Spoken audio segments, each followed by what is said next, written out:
Lors du repas de Noël, ma mère a retiré le plateau de dessert de devant mon fils, et a lancé « Le gâteau au chocolat, c'est pour les petits-enfants qui le méritent ». Les enfants de ma sœur ont ri. J'ai pris la main de mon fils, et je suis parti. Une semaine plus tard, j'ai publié des photos de notre voyage à Disney, à 19 000 €. Une suite, des feux d'artifice, et un dîner avec les personnages. Ma mère a appelé « D'où vient tout cet argent ?» J'ai répondu « C'est simple. J'ai arrêté de payer ton loyer. Je m'appelle Andrew. J'ai 36 ans. Et pendant la majeure partie de ma vie d'adulte, j'ai été celui qu'on appelle, quand on a besoin de réparer quelque chose. Je ne parle pas seulement de robinet qui fuit, ou de pneus crevés. Je parle du genre de réparation qui coûte de l'argent. Du vrai argent. Celui qui vide lentement votre compte épargne, comme une fuite qu'on ne remarque pas, avant que le sol ne soit inondé. Je suis kinésithérapeute. Je travaille principalement avec des athlètes, pour les aider à se remettre de ligaments déchirés, et d'une confiance en soi brisée. Le salaire est correct. Assez correct pour que je possède un petit appartement de 2 chambres, dans un quartier calme, où mon fils Benjamin et moi, pouvons aller au parc à pied, le week-end. Assez correct pour que je n'ai jamais raté une facture. Assez correct pour que, lorsque ma mère m'a appelé il y a 3 ans, la voix tremblante, pour me dire qu'elle ne pouvait pas payer son loyer ce mois-là, je n'ai pas hésité. Benjamin avait 5 ans, à l'époque. Il en a 8, aujourd'hui. 3 ans de virements automatiques. 1 400 € tirés de mon compte chaque mois, avant même que je ne les voie. Au début, ma mère avait dit que ce serait temporaire. Juste le temps, de se remettre sur pied. Juste le temps, que ses heures à la boutique augmentent. Juste le temps, que les frais médicaux liés à l'enterrement de papa, soient réglés. Mais 3 ans, c'est long, pour du temporaire. Je n'ai jamais parlé de cet argent, à Benjamin. Pourquoi l'aurais-je fait? C'est un enfant. Il ne devrait pas avoir à se soucier de problèmes d'adulte, ou à comprendre que le loyer de sa grand-mère, provient du même budget que ses fournitures scolaires, et ses crampons de foot. Il ne devrait pas savoir, que la raison pour laquelle nous mangeons des spaghettis 3 soirs par semaine, ce n'est pas parce que j'adore cuisiner des pâtes. C'est parce que 1 400 € par mois, ça s'additionne très vite. Mais voilà ce qui arrive, quand on est une personne sur laquelle on peut compter. Les gens commencent à s'y attendre. Ils arrêtent de dire merci. Ils arrêtent de prendre des nouvelles, pour savoir si l'on va bien. On devient un élément du décor. Comme le thermostat, qu'ils règlent sans même penser aux factures. Et quelque part en cours de route, être fiable, devient être invisible. Ma sœur Michelle, n'a jamais eu besoin d'être fiable. Elle a 32 ans. 4 ans de moins que moi. Et elle a passé toute sa vie, à être la préférée. L'enfant prodige, celle qui ne pouvait jamais mal faire, même quand elle faisait tout de travers. Elle a 3 enfants, tous âgés de moins de 10 ans, et un mari qui travaille dans la vente. Ils vivent dans une maison, 2 fois plus grande que mon appartement, avec un jardin, une piscine, et une de ces cuisines d'extérieur luxueuses, qui ne sert que 2 fois par an. Ma mère parle des enfants de Michel, comme s'ils étaient de sang royal. À chaque coup de fil, à chaque réunion de famille, c'est le même refrain. À quel point ils sont intelligents, à quel point ils sont talentueux, à quel point Michel est une mère merveilleuse. Pendant ce temps, c'est moi qui m'assure que ma mère a un toit au-dessus de sa tête, et Benjamin. Eh bien, il pourrait tout aussi bien être un meuble. Je l'avais remarqué il y a des années, mais je me persuadais que j'étais trop sensible. Que j'interprétais mal les choses, que la famille, c'est compliqué, et que l'amour ne prend pas toujours la même forme pour tout le monde. Je me racontais beaucoup d'histoires, pour éviter d'affronter la vérité. La vérité, c'est que je payais, pour une relation qui n'existait pas. Benjamin m'a demandé la semaine dernière, si sa grand-mère l'aimait bien. Nous rentrions de l'école en voiture, et il l'a dit si doucement, que j'ai failli ne pas l'entendre par-dessus la radio. Quand je lui ai demandé pourquoi il me posait la question, il a haussé les épaules. Il a dit que grand-mère semblait toujours plus heureuse quand les enfants de Michel étaient là. Il a dit cela comme un fait, pas comme un sentiment. Comme s'il l'avait déjà accepté. J'ai voulu lui dire qu'il se trompait. J'ai voulu lui promettre, que bien sûr, grand-mère l'aimait tout autant. Mais le mensonge ne voulait pas sortir. Il est resté coincé dans ma gorge, comme une pierre. Alors, je lui ai dit la vérité, de la seule manière dont un enfant de 8 ans pouvait la gérer. Je lui ai dit que certaines personnes montrent leur amour différemment, et que parfois, les grandes personnes font des erreurs. Je lui ai dit qu'il était intelligent, et gentil, et que j'étais fier de lui, chaque jour de ma vie. Il a hoché la tête, mais je l'ai vu dans ses yeux. Il ne me croyait pas. Pas à propos de sa grand-mère, en tout cas. Noël était dans 3 jours. Ma mère nous avait invités chez elle pour le dîner, dans ce même appartement exigu de 2 chambres, que je finançais depuis des années. Michel et sa famille seraient là. La table serait pleine à craquer. Les rires fuseraient de toutes parts, et Benjamin et moi, nous serions assis en bout de table, souriant, comme si nous étions à notre place. Je l'ignorais à ce moment-là, mais ce dîner serait le dernier. L'appartement sentait le jambon rôti et la cannelle, quand nous sommes entrés. L'appartement de ma mère sentait toujours comme si quelque chose cuisait au four, même quand ce n'était pas le cas. Elle a ouvert la porte, avec un sourire qui n'atteignait pas vraiment ses yeux. Ce genre de sourire que les gens arborent, quand ils jouent la comédie de la politesse, plutôt que de la ressentir. Benjamin tenait une petite boîte emballée dans ses mains, un cadeau qu'il avait choisi lui-même à la pharmacie. Une bougie, qui sentait la vanille. Il avait dépensé son argent de poche pour l'acheter, comptant soigneusement les billets à la caisse, comme si c'était un trésor. Ma mère a pris la boîte sans même la regarder, et l'a posée sur la console de l'entrée, avec le courrier indésirable. Elle n'a pas dit merci. Elle a embrassé Benjamin sur le front, un petit bisou furtif qui semblait obligatoire, et nous a dit d'entrer avant que le repas ne refroidisse. Michel était déjà là. Son mari, Jérémy, était assis sur le canapé, faisant défiler l'écran de son téléphone, tandis que leurs 3 enfants couraient en rond autour de la table basse. Le plus jeune a renversé un verre de jus de fruits, et Michel s'en est amusé, l'appelant sa petite tornade. Quand Benjamin s'est assis prudemment à côté de moi, rangeant ses mains sur ses genoux, elle n'a pas même jeté un regard dans notre direction. Le repas était bruyant. Michel accaparait la conversation, parlant des réussites de ses enfants, comme si elle donnait une conférence TED. Son aîné était au tableau d'honneur. Son deuxième avait gagné un prix à la foire aux sciences. Le petit dernier avait appris à écrire son prénom. Ma mère acquiesçait, rayonnante, ponctuant chaque pause de louange. J'ai essayé de parler de l'équipe de foot de Benjamin. Il avait marqué 2 buts la semaine dernière, et son entraîneur disait qu'il avait un vrai potentiel. Mais avant que je n'ai pu finir ma phrase, Michel m'a coupé, avec une histoire sur le gala de danse de sa fille. L'attention de ma mère s'est immédiatement détournée, et mes mots se sont fondus dans le bruit de fond. Benjamin a picoré sa purée de pommes de terre. J'ai posé ma main sur son épaule. Un geste silencieux, par lequel j'espérais dire « Je te vois. Tu comptes pour moi ». Mais ce n'était pas suffisant. Le dessert est arrivé après le repas. Un gâteau au chocolat, à 3 étages, couvert d'un glaçage épais et garni de crème à la framboise. Ma mère l'a apporté sur la table comme s'il s'agissait d'une offrande cérémonielle, et les enfants de Michel ont poussé des cris de joie. Les yeux de Benjamin se sont illuminés. Il adorait le gâteau au chocolat. C'était son préféré. Ma mère a commencé à couper des parts, les disposant sur de petites assiettes. Elle en a d'abord tendu une à chacun des enfants de Michel, leur fourchette déjà prête.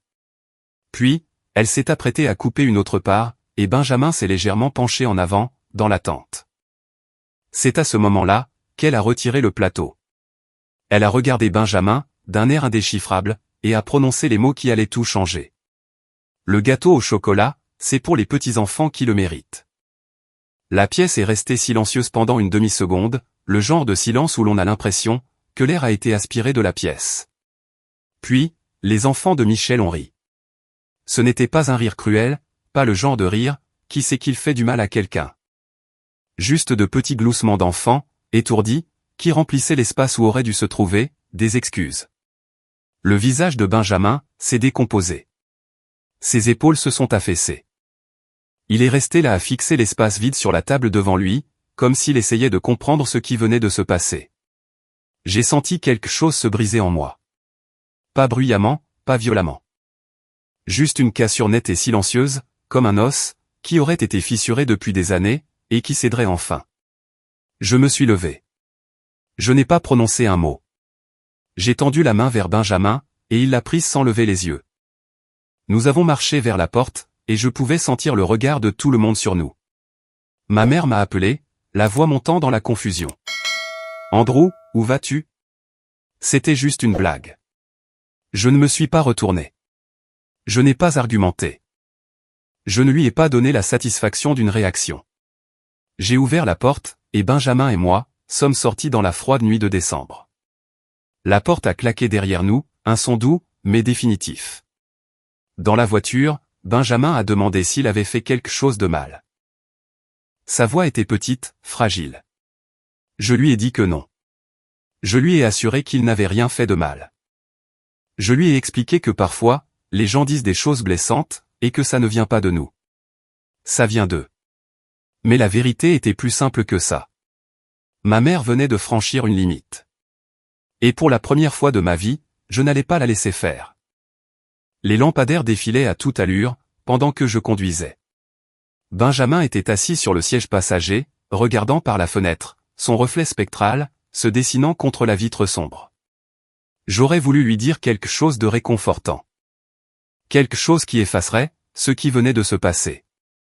Mais chaque phrase qui me venait à l'esprit sonnait creux. Comment explique-t-on à un enfant de 8 ans que sa grand-mère ne lui accorde aucune valeur? Comment lui dire que cette même femme qui prétend l'aimer vient de l'humilier devant ses cousins pour une part de gâteau? On ne le fait pas. C'est impossible. Alors, on reste assis en silence, et on laisse le poids de tout cela s'installer. Quand nous sommes rentrés à la maison, Benjamin est allé directement dans sa chambre. Il n'a pas claqué la porte. Il n'a pas pleuré. Il l'a simplement fermée doucement, et c'était encore pire. Je suis resté dans le couloir un moment, à écouter le bruit du néant. Et puis, j'ai marché vers ma propre chambre, et je me suis assis sur le bord du lit. L'appartement semblait trop calme, lui aussi. Comme si les murs eux-mêmes retenaient leur souffle. J'ai repensé à tous les Noëls précédant celui-ci. À tous les anniversaires, où les enfants de Michel avaient eu droit à de grandes fêtes, tandis que Benjamin recevait une carte avec 20 € à l'intérieur. À toutes ces fois où ma mère s'extasiait sur leur bulletin scolaire, tout en jetant à peine un coup d'œil au sien. À tous ces moments, où je m'étais convaincu que ça n'avait pas d'importance, que les enfants ne remarquaient pas ces choses-là, que j'exagérais. Mais les enfants remarquent tout. Benjamin l'avait remarqué depuis des années, et j'avais laissé faire. J'ai sorti mon téléphone, et j'ai ouvert mon application bancaire. Quelque chose que je faisais plus par habitude, que par intention. L'écran brillait dans la pièce sombre. Des rangées de chiffres et de dates, qui me fixaient en retour. Le loyer, les courses, les factures, le crédit de la voiture. Et là, réglé comme une horloge, chaque premier du mois, virement automatique à Nancy. 1400 €. Nancy. Ma mère. J'ai fait défiler l'écran vers le haut. Janvier, février, mars. 3 ans de transactions identiques. 50 400 €. Voilà combien je lui avais donné. Pas prêté, donné. Parce qu'elle n'avait jamais mentionné, une seule fois, de me rembourser. 50 000 €. J'aurais pu emmener Benjamin 5 fois à Disneyland, avec cet argent. J'aurais pu nous installer dans un appartement plus grand, avec un jardin. J'aurais pu mettre ça de côté pour ses études, ou pour les urgences. Au lieu de ça, je l'avais donné à une femme, qui ne pouvait même pas offrir à mon fils une part de gâteau. La colère est montée lentement, comme de l'eau qui commence à bouillir. Ce n'était pas explosif. Ce n'était pas bruyant. C'était silencieux, froid, et d'une certitude absolue. J'ai repensé à la façon dont ma mère avait regardé Benjamin. À la cruauté désinvolte de sa voix. Au rire des enfants de Michel, qu'elle n'avait pas pris la peine d'arrêter. À la façon dont elle m'avait rappelé, réécrivant déjà l'histoire, prétendant que ce n'était qu'une blague. Ce n'était pas une blague. C'était un schéma récurrent. Et j'en avais fini de faire semblant que ça allait changer. J'ai posé le téléphone, et j'ai fixé le plafond. Mon esprit tournait à toute vitesse. Non plus sous l'emprise de la colère, mais avec une clarté totale. Pour la première fois depuis des années, je voyais la situation exactement telle qu'elle était. Je n'étais pas de la famille, pour elle. J'étais un compte en banque, un filet de sécurité. La personne qui s'assurait que sa vie restait confortable, pendant qu'elle déversait toute son affection sur Michel et ses petits-enfants parfaits. Et Benjamin. Benjamin était un dommage collatéral. J'avais passé 3 ans à croire que mon soutien avait de l'importance. Que tôt ou tard, elle verrait ce que je faisais, et qu'elle l'apprécierait. Que peut-être, juste peut-être, elle réaliserait que je valais mieux que le rôle qu'elle m'avait attribué. Mais les gens ne changent pas, simplement parce que vous êtes bon avec eux. Ils changent, quand ils perdent ce qu'ils tenaient pour acquis. Le lendemain matin, je me suis réveillé avec un plan. J'ai préparé du café, et j'ai ouvert mon ordinateur portable sur la table de la cuisine. L'appartement était silencieux, à l'exception du ronronnement du réfrigérateur, et des grincements occasionnels du parquet, alors que Benjamin bougeait dans sa chambre. Il finirait bien par sortir. Sans doute encore silencieux, encore en train d'assimiler ce qui s'était passé. Je lui ferai des pancakes. Je lui demanderai comment se passait sa journée. Je serai le parent qu'il méritait d'avoir. Mais d'abord, j'avais du travail. J'ai rouvert mon application bancaire, cette fois sur le grand écran, et j'ai commencé à créer un tableur. 3 ans de transactions. 36 mois.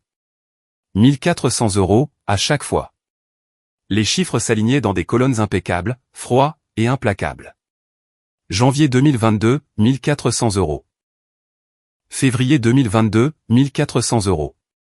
Mars 2022, 1400 €. Et ainsi de suite, chaque mois, comme un battement de cœur. Régulier, fiable et invisible. Arrivé à décembre 2024, le total trônait au bas de la colonne, comme une accusation, 50 400 €. Je me suis adossé à ma chaise, et j'ai fixé l'écran. Ce chiffre représentait bien plus que de l'argent. Il représentait chaque fois où j'avais dit oui, alors que j'aurais dû dire non. Chaque fois où j'avais fait passer ses besoins avant les miens. Chaque fois où je m'étais convaincu que c'était ce que la famille était censée faire. J'ai ouvert un nouvel onglet, et j'ai cherché le coût moyen d'un séjour à Disney. Pas la version économique. La vraie expérience. Les billets par Copper, les repas avec les personnages, une suite avec vue. Je voulais savoir exactement combien cela coûterait d'offrir à Benjamin le genre d'expérience que les enfants de Michel considéraient probablement comme un dû. Les chiffres sont tombés rapidement. Une semaine entière avec tous les suppléments revenait à environ 19 000 €. Vol, hôtel, repas, souvenirs. Tout compris. 19 000 €. Soit moins de la moitié de ce que j'avais donné à ma mère. Je suis resté assis là pendant un long moment, à laisser l'idée faire son chemin. J'aurais pu emmener Benjamin faire un voyage comme celui-là, chaque année, et il me serait encore resté de l'argent. Au lieu de cela, j'avais financé l'appartement d'une femme qui ne voulait même pas laisser mon fils prendre un dessert. Le virement automatique était programmé pour passer dans 6 jours, le 1er janvier. Réglé comme du papier à musique. J'ai cliqué sur les paramètres de mon compte, j'ai trouvé l'écran des paiements récurrents, et j'ai placé le curseur sur le bouton Annuler. Ma main ne tremblait pas. Mon cœur ne s'emballait pas. Je me sentais calme, lucide. Un clic, et c'était fait. L'écran s'est rafraîchi, affichant le nouvel échéancier des paiements. Le transfert de janvier avait disparu. Celui de février avait disparu. Tous les mois suivants avaient disparu. Le système a demandé si j'étais sûr de vouloir supprimer ce paiement récurrent. J'ai cliqué sur oui. La confirmation est apparue. Paiement annulé. J'ai refermé l'ordinateur portable, et j'ai pris une gorgée de café. Il avait meilleur goût que depuis des années. Benjamin est sorti de sa chambre quelques minutes plus tard, les cheveux encore en bataille après la nuit. Il m'a regardé, avec ses yeux si prudents. Ce qui avait appris à ne pas trop en attendre. Je lui ai souri. Un vrai sourire. Salut, bonhomme. Ça te dit, des pancakes? Il a hoché la tête, une petite lueur de soulagement traversant son visage. Alors que je me levais pour préparer le petit déjeuner, il m'a demandé doucement, est-ce qu'on va retourner chez grand-mère? J'ai regardé cet enfant, qui avait été repoussé sur le côté, toute sa vie. Et je lui ai fait une promesse, que j'avais bien l'intention de tenir. Pas de sitôt. Il n'a pas demandé pourquoi. Il a juste hoché la tête à nouveau, et s'est assis à table, balançant ses jambes sous la chaise. Et pour la première fois depuis le repas de Noël, je l'ai vu se détendre. Juste un peu. Juste assez. Pendant que les pancakes cuisaient, j'ai pris mon téléphone, et j'ai commencé à chercher des vols pour Orlando. Je n'en ai rien dit à Benjamin, tout de suite. Je voulais que ce soit une surprise.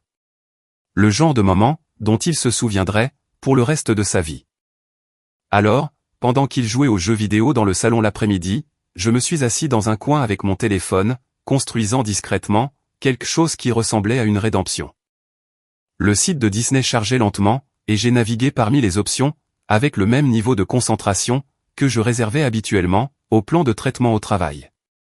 Je n'allais pas faire les choses à moitié. Pas cette fois. Il ne s'agissait plus d'être pragmatique, responsable ou fiable. Il s'agissait de montrer à mon fils qu'il était important. J'ai réservé une suite au Grand Floridian, le genre de chambre avec un balcon, qui donne directement sur le château de Cendrillon. Le prix m'a fait marquer un temps d'arrêt, l'espace d'une demi-seconde, mais je me suis ensuite souvenu du tableur. 50 000 €. Ce n'était qu'une fraction de cette somme. C'était de l'argent que j'avais gagné, de l'argent que j'avais donné, pour n'absolument rien recevoir en retour.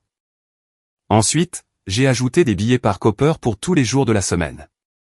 Magic Kingdom, Epcot, Hollywood Studios, Animal Kingdom, la totale. Sont ensuite venus les extras. Des réservations pour les petits déjeuners avec les personnages, une soirée feu d'artifice avec dessert, et une cabane privée au bord de la piscine. J'ai cliqué sur chaque option, les ajoutant au panier comme si je cochais les articles d'une liste, que je rédigeais depuis des années. Le total ne cessait de grimper, et je m'en moquais éperdument. Arrivé à l'écran de paiement, j'ai saisi les informations de ma carte de crédit, et j'ai cliqué sur confirmer. L'email de confirmation est arrivé instantanément, rempli de numéros de réservation, et de graphiques colorés de châteaux et de feux d'artifice. Je l'ai enregistré dans un dossier, et je me suis accordé un moment pour rester assis là, à fixer l'écran. C'était fait. Nous allions partir. Benjamin a levé les yeux de son jeu, sa manette toujours en main. « Papa, ça va ?» J'ai ri. « Oui, bonhomme. Je vais très bien. » Il m'a jeté un regard curieux, mais n'a pas insisté. Il avait appris à ne pas poser trop de questions quand les adultes agissaient bizarrement. Cette prise de conscience m'a fait un peu mal, mais j'ai repoussé cette pensée. Ce voyage changerait la donne. Ce voyage lui prouverait que ses sentiments avaient de l'importance. Que son bonheur avait de la valeur. Au cours des jours suivants, j'ai planifié chaque détail. J'ai commandé en ligne des oreilles de Mickey assorties, avec son prénom brodé à l'arrière. J'ai fait des recherches sur les meilleures attractions pour son âge, les meilleurs endroits pour regarder les parades, les meilleurs spots pour les photos. J'ai créé un tableau Excel de notre itinéraire, avec des codes couleurs par parc et par heure de la journée. Michel a appelé le 28. J'ai laissé sonner jusqu'à la messagerie. Elle a rappelé 1 heure plus tard. Je l'ai ignorée. À la 3e tentative, j'ai décroché, sachant déjà ce qu'elle voulait. « Andrew, c'est quoi ce délire ? Maman essaie de te joindre. » J'ai gardé un ton neutre. J'ai été occupé. Occupé ? Ce sont les fêtes. Elle est bouleversée. Tu es parti du dîner, sans dire au revoir. Elle a dit que tu avais réagi de façon excessive. J'ai failli rire. Réagi de façon excessive. C'était le mot qu'ils utilisaient toujours, quand ils voulaient réécrire l'histoire. Benjamin et moi allons bien, ai-je répondu. Nous allons même, mieux que bien. Il y a eu un blanc. J'entendais presque les engrenages tourner dans sa tête, essayant de déchiffrer ce que je voulais dire. Quand elle a repris la parole, son ton avait changé. Moins accusateur, plus curieux. Qu'est-ce que ça veut dire ? Ça veut dire que je prends soin de mon fils. Comme je le fais toujours. J'ai raccroché, avant qu'elle ne puisse répliquer. Le réveillon du Nouvel An est arrivé puis est reparti. J'ai regardé le compte à rebours à la télévision avec Benjamin, du cidre pétillant, et des flûtes à champagne en plastique. À minuit, je lui ai annoncé que j'avais une surprise. Ses yeux se sont écarquillés de cette façon propre aux enfants, pleins d'espoir et d'anticipation. Je lui ai tendu une enveloppe. À l'intérieur, se trouvait une impression de notre confirmation de vol, et une photo du Grand Floridian. Nous partons à Disney World, ai-je dit. Il a fixé le papier, puis m'a regardé, puis a regardé à nouveau le papier. Et il s'est jeté dans mes bras, riant et pleurant en même temps. Je l'ai serré fort, et pour la première fois depuis des semaines, tout m'a semblé être exactement comme il se devait. Le vol pour Orlando est parti tôt le 3 janvier. Benjamin a collé son visage contre le hublot de l'avion pendant le décollage, regardant le sol s'éloigner sous nous. Il n'avait jamais pris l'avion auparavant. Chaque instant était pour lui une découverte palpitante. Quand l'hôtesse de l'air lui a proposé un encas, il a dit « s'il vous plaît » et « merci » avec cette application prudente qu'il avait toujours, et elle lui a souri, comme s'il avait illuminé sa journée. Nous avons atterri sous le soleil et dans l'humidité. Un contraste saisissant, avec le froid hivernal que nous avions laissé derrière nous. L'aéroport bourdonnait de familles, d'enfants portant des oreilles de Mickey, et de parents jonglant avec les valises. Benjamin me tenait la main, alors que nous marchions dans le terminal, son sac à dos rebondissant sur ses épaules. La navette jusqu'au Grand Floridian donnait l'impression d'entrer dans un autre monde. Le hall étincelait de lustre et de marbre, avec un pianiste jouant du jazz doux dans un coin. Benjamin est resté bouche bée quand nous sommes entrés, et j'ai vu son visage s'illuminer d'émerveillement. Notre chambre était au 4e étage. Et quand j'ai ouvert la porte, il a couru directement vers le balcon. La vue s'étendait devant nous. Le lagon, le château au loin, le monorail qui glissait doucement. Il se tenait là, les mains agrippées à la balustrade, incapable de parler. J'ai pris une photo. Lui, tout petit face à cette étendue magique. Nous avons passé les 5 jours suivants, à tout faire. Nous avons fait toutes les attractions pour lesquelles il était assez grand, et certaines, même 2 fois. Nous avons mangé des gaufres en forme de Mickey au petit déjeuner, et des glaces Dole Whip dans la chaleur de l'après-midi. Nous avons regardé les parades, rencontré les personnages, et nous sommes restés jusqu'à la fermeture des parcs. Lors du petit déjeuner avec les personnages, Benjamin s'est assis en face de Dingo. Et il a ri si fort, que du jus de fruits lui est sorti par le nez. J'ai pris une autre photo. Et encore une autre. J'ai rempli mon téléphone de moments, que je voulais garder en mémoire. Comme preuve, que c'était réel. Que nous étions bien là. Le 4e soir, nous avions des réservations, pour la soirée feu d'artifice avec dessert. Nous étions assis sur le balcon, d'une zone d'observation privée, avec des assiettes de fraises enrobées de chocolat, et de gâteaux miniatures devant nous. Quand les feux d'artifice ont commencé, Benjamin s'est appuyé contre moi, a posé sa tête sur mon épaule, et a chuchoté, « c'est la meilleure semaine de toute ma vie ». J'ai embrassé le sommet de sa tête. Pour moi aussi, bonhomme. Ce soir-là, de retour dans la chambre, j'ai fait défiler les photos sur mon téléphone. Il y en avait des centaines. Benjamin sur Space Mountain, les bras en l'air. Benjamin serrant Mickey Mouse dans ses bras. Benjamin endormi dans la navette, épuisé et heureux. Benjamin en train de manger une énorme coupe de glace, du chocolat étalé sur la joue. C'est alors que j'ai fait ce que je prévoyais depuis que nous avions réservé le voyage. J'ai posté 3 photos sur les réseaux sociaux. La première, notre suite avec son balcon au coucher du soleil, le château scintillant en arrière-plan. La deuxième, Benjamin et moi, lors du petit déjeuner avec les personnages, tous les deux souriant à pleines dents. La troisième, les feux d'artifice au-dessus du château, vibrants et lumineux. Je n'ai pas ajouté de légende. Je n'en avais pas besoin. Les photos disaient tout. J'ai posé mon téléphone sur la table de nuit, et j'ai éteint la lumière. Demain, nous irions à Animal Kingdom. Demain, nous ferions le safari, et nous verrions les lions. Demain, nous nous créerions de nouveaux souvenirs. Mais cette nuit-là, j'ai mieux dormi, que depuis des mois. Le lendemain matin, mon téléphone a sonné, pendant que nous prenions le petit déjeuner à l'hôtel. Le nom de ma mère clignotait sur l'écran. Je l'ai laissé sonner. Elle a rappelé 5 minutes plus tard. Puis encore une fois. Au 4e appel, j'ai décroché. Sa voix était tranchante, confuse. Andrew, j'ai vu tes photos. Où êtes-vous? J'ai pris une gorgée de café, calme et imperturbable. À Orlando. Il y a eu un blanc. Je pouvais presque entendre son cerveau, essayer de traiter l'information. Essayer de comprendre, comment j'avais pu me payer ça. Orlando, genre. Disney World. C'est bien ça. Son ton a changé. Moins tranchant, plus inquisiteur. D'où vient tout cet argent?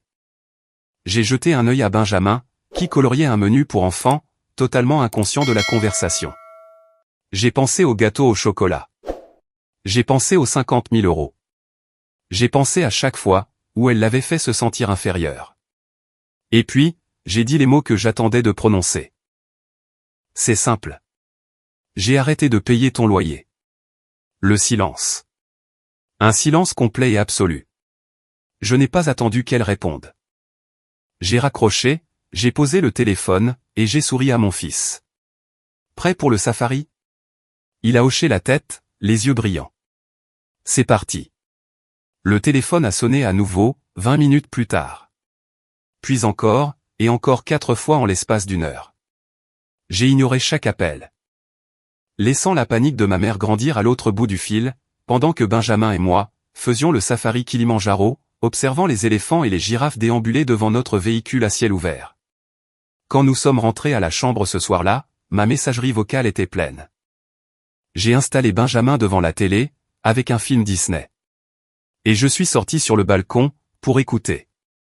Le premier message exprimait de la confusion. Andrew, qu'est-ce que tu veux dire, tu as arrêté de payer mon loyer? Rappelle-moi. Ce n'est pas drôle. Le deuxième était de la colère. Tu ne peux pas me couper les vivres sans prévenir. J'ai des factures. J'ai des responsabilités. Appelle-moi immédiatement. Le troisième était une tentative de négociation. Mon chéri, je pense qu'il y a eu un malentendu à propos de Noël. C'était une blague. Tu sais comment je suis. S'il te plaît, appelle-moi. Le quatrième était de la panique pure. Le propriétaire m'a envoyé un avis. Le loyer de janvier est en retard. Il me compte des pénalités. Andrew, je t'en supplie. J'ai besoin que tu règles ça. Je les ai tous supprimés, et je les rappelés. Elle a décroché à la première sonnerie. Andrew, Dieu merci. Je ne l'ai pas laissé terminer. Je veux être sûr de bien comprendre. Tu es contrarié, parce que j'ai arrêté de payer ton loyer. Contrarié? Andrew, ils vont m'expulser. L'avis dit que j'ai 10 jours pour payer, ou ils engagent des poursuites. Tu ne peux pas arrêter comme ça, sans me le dire. Je me suis appuyé contre la balustrade du balcon, regardant les lumières du château scintiller au loin.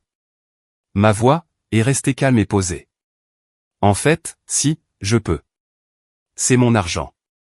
Je n'ai jamais eu d'obligation de payer quoi que ce soit, au départ. Mais je croyais que nous avions un arrangement. Un arrangement? Maman, il y a 3 ans, tu m'as dit que tu avais besoin d'aide pour un mois. Un seul mois. Ça fait 36 mois.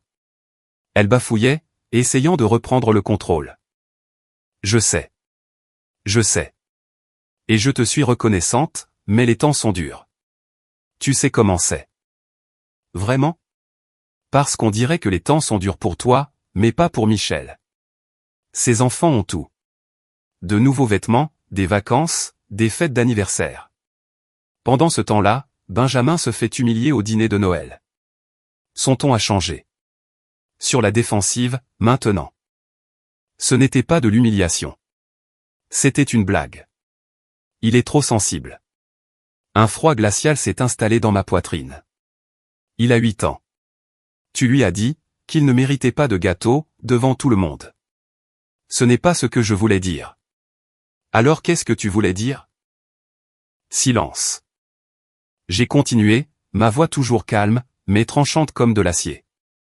Pendant 3 ans, je t'ai donné 1400 € chaque mois. Ça fait 50 400 €, maman. 50 000 €. Et pendant tout ce temps, tu n'as pas dit merci une seule fois. Tu n'as jamais reconnu ce que je faisais. Tu te contentais de prendre, et d'en attendre toujours plus. Je ne t'ai jamais demandé de tout payer, s'est-elle défendue, la voix montant d'un cran. Tu n'avais pas besoin de le demander. C'est bien là le problème. Tu partais du principe que je le ferais, parce que c'est ce que je fais, n'est-ce pas? Je répare les choses. Je m'occupe des problèmes.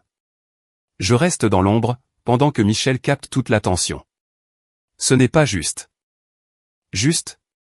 Tu veux qu'on parle de ce qui est juste? Benjamin m'a demandé si tu l'aimais bien. Un enfant de 8 ans m'a demandé si sa propre grand-mère l'aimait bien.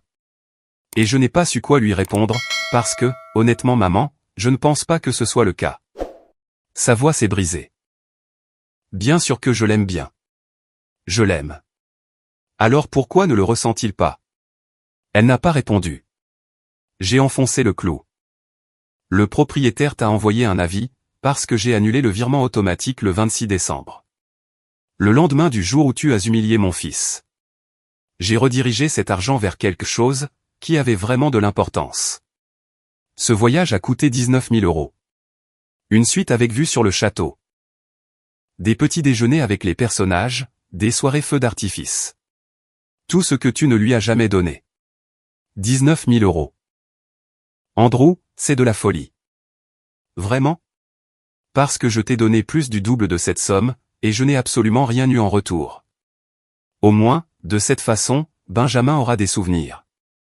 Il a des photos. Il a passé une semaine, à se sentir spécial. La voix de ma mère, est devenue acerbe. Alors, c'est une vengeance. Tu es en train de me punir. Non, ai-je rétorqué. C'est moi, qui choisis mon fils, plutôt que ton confort. Il y a une nuance. La voix de Michel a soudainement retenti. Lointaine, mais audible. Elle devait être là, en train d'écouter. Andrew, c'est ridicule. C'est notre mère. Tu ne peux pas juste l'abandonner. J'ai failli rire. Je ne l'abandonne pas. J'arrête d'être son distributeur automatique. Si ça te tient tant à cœur, paie-le, son loyer. J'ai 3 enfants, a riposté Michel. Et j'en ai un. Un enfant, qui mérite mieux, que d'être traité comme s'il était invisible. La voix de ma mère, a repris le dessus, plus faible maintenant. Et moi, qu'est-ce que je suis censé faire? Débrouille-toi, ai-je dit. Exactement comme je me suis débrouillé, toute ma vie. J'ai raccroché. Benjamin m'a interpellé depuis l'intérieur de la chambre. Papa, on peut aller chercher une glace? Je me suis détourné du balcon, m'éloignant du poids de cette conversation, et j'ai souri. Absolument. Le vol du retour fut plus calme que celui de l'aller. Benjamin a dormi presque tout le trajet, la tête contre le hublot, ses oreilles de Mickey toujours posées sur sa tête. Je l'ai regardé dormir, et j'ai pensé à tout ce qui avait changé en une seule semaine. Mon téléphone était resté silencieux, depuis la nuit où j'avais raccroché au nez de ma mère. Aucun appel, aucun texto, aucun message vocal, pour me supplier de reconsidérer ma décision. Soit, elle avait trouvé une autre solution, soit elle était trop en colère pour reprendre contact. Dans un cas comme dans l'autre, je m'en moquais. Quand nous avons atterri, le froid nous a saisis immédiatement. Un contraste brutal, avec la chaleur de la Floride. Benjamin s'est emmitouflé dans son manteau, et n'a cessé de parler de ses attractions préférées, pendant que nous traversions le terminal. Il a parlé pendant tout le trajet du retour, revivant chaque instant, et je l'ai laissé faire. C'étaient ses souvenirs. Sa joie. Je n'allais pas la réfréner. De retour à l'appartement, la vie a repris son cours normal. Le travail, l'école, les entraînements de foot, les dîners. Mais quelque chose semblait différent. Plus léger. Comme si un poids que je portais depuis des années, avait enfin été soulevé. 2 semaines après notre retour, Michel a appelé. J'ai failli ne pas répondre, mais la curiosité a été la plus forte. « Qu'est-ce que tu veux ?» ai-je demandé. Sa voix était tendue, frustrée. Maman déménage. Elle a trouvé un endroit moins cher à l'autre bout de la ville. Un appartement d'une chambre. Elle est furieuse. Tant mieux pour elle. Tant mieux pour elle, Andrew? Elle arrive à peine à s'en sortir. Elle a dû emprunter de l'argent à sa sœur, pour payer le déménagement. Dans ce cas, peut-être, qu'elle aurait dû y réfléchir, avant de traiter mon fils comme un moins que rien. Michel a soupiré. Ce genre de soupir, qui signifiait qu'elle me trouvait déraisonnable. C'était une remarque. Lors d'un seul dîner. Tu prends ça dans des proportions démesurées. Ce n'était pas qu'une remarque, Michel. C'était des années de favoritisme. Des années, à la regarder s'extasier sur tes enfants, pendant que Benjamin restait dans son coin. Ce dîner, c'était juste le moment, où j'ai enfin arrêté de faire semblant que ça ne me faisait pas mal. Elle est restée silencieuse, un instant. Quand elle a repris la parole, son ton s'était légèrement adouci. Elle veut s'excuser. Dis-lui de m'écrire une lettre. Si elle est sincère, je la lirai peut-être. Et l'argent? Et pour ça? Tu comptes l'aider, à nouveau un jour? J'ai réfléchi à cette question. J'y ai vraiment réfléchi. Et puis, je lui ai donné la seule réponse, qui me semblait vraie. Si elle veut avoir une relation avec Benjamin, elle peut commencer par le traiter, comme s'il comptait pour elle. Si elle s'y tient régulièrement pendant longtemps, on en discutera peut-être.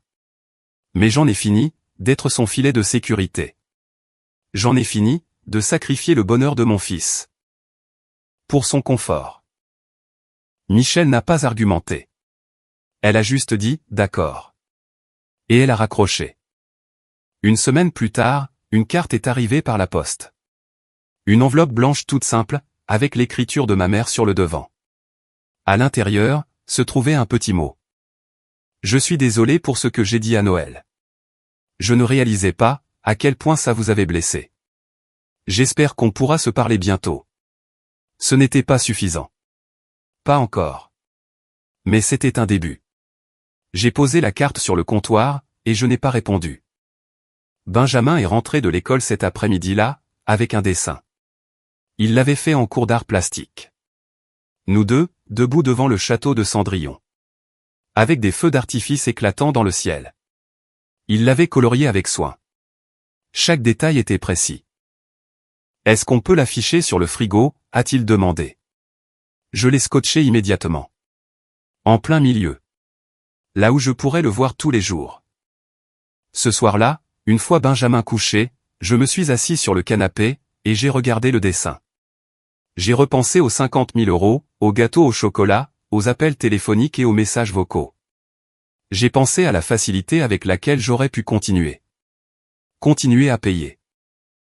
Continuer à faire semblant que tout allait bien. Mais je ne regrettais absolument rien.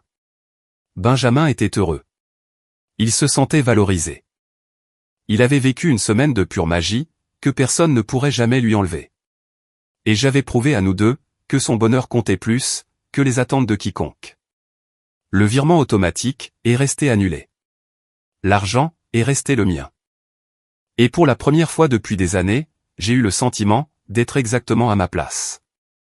Ni invisible, ni un gars fiable, ni un compte en banque. Juste un père, qui avait choisi son fils. Et c'était bien suffisant.